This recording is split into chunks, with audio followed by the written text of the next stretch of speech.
every father is overprotective of the jewel in the crown, which is the daughter, of course. So, uh, so that there's not much that you have to worry about there. And also, to say that you can't do it or it wouldn't be possible because of someone else is not really the truth. It's just an excuse, right? Because you cannot ever at any point in your life really and truly say, especially as an older teenager or young adult, you cannot say, I could not do that because of my father or my mother. You can't like when you're 5 years old you can say that, yeah, my mom doesn't want me to do that, and so you can, yeah, you have no control. But when you get older, when you're busy, when you're bigger physically and mentally, and you have you you collect more of your own experiences in life, um there's really nothing that can stop you. And deep down inside, your father knows that if he tries to stop you doing anything, it will be extremely negative for your relationship with him. So he's powerless, really. He's powerful, but really he's powerless because he can't really ever stop you from doing exactly what it is that you want to do.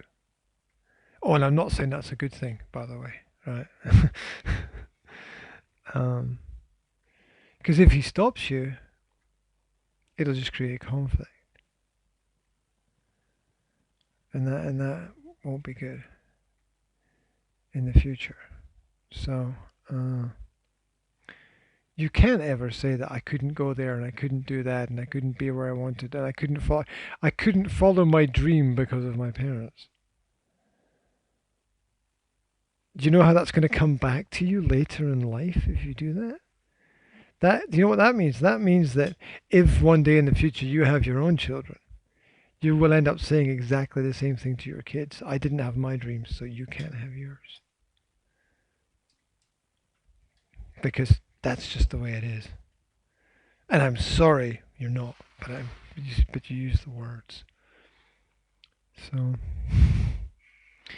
that's no excuse. So um do you really need to be brave? Isn't brave something that I don't think brave is not something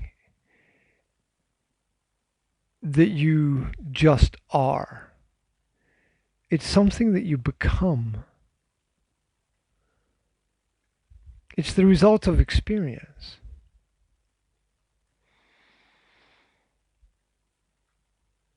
Have you ever walked through a dark house at night when all the lights were off and felt a little bit scared? Yeah? I don't know. I think everybody's had that experience, right? I still sometimes get that experience, even though I'm old. Right? I still have that experience sometimes. Walking through a house at night, lights are off, start to wonder, right? Can't see anything. I wonder if there's something there or not. And what I usually find are pieces of Lego on the floor that I stand on. And they're extremely painful. Uh, so I don't I don't know. I don't need to go to a haunted house. I live with three kids, right? There are all kinds of weird sounds during the night. I don't want to know what any of them are. So um, I think that brave is a result of opportunities. It's not just somebody's brave and somebody's not. It's that somebody had an experience that transformed them and the other person didn't. have that experience. So we can all be brave in different ways.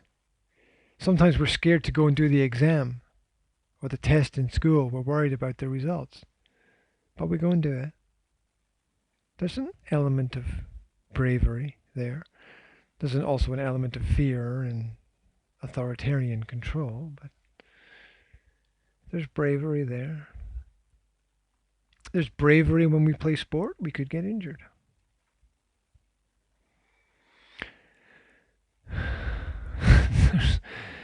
there's bravery when we go to some classes because we have to fight to stay awake.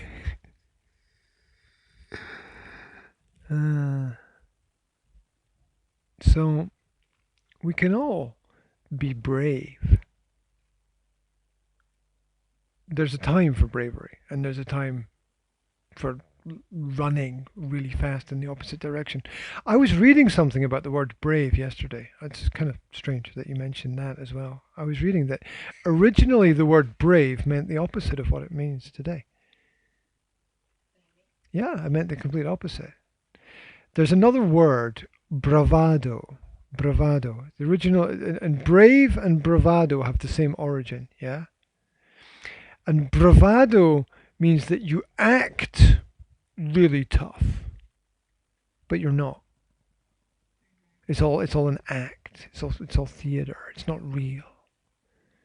So that if someone has bravado, they're saying, "Yeah, I'm the man. I'm the leader." But it's just an act. They're not really that way. And because inside they're not that. Inside they're the opposite of that. And that's where the word brave came from originally. It originally meant the opposite of what it means today, which is interesting, because how did that happen? How did something which is essentially negative become positive? I guess it happens over time. Words can change their meanings slowly but surely. So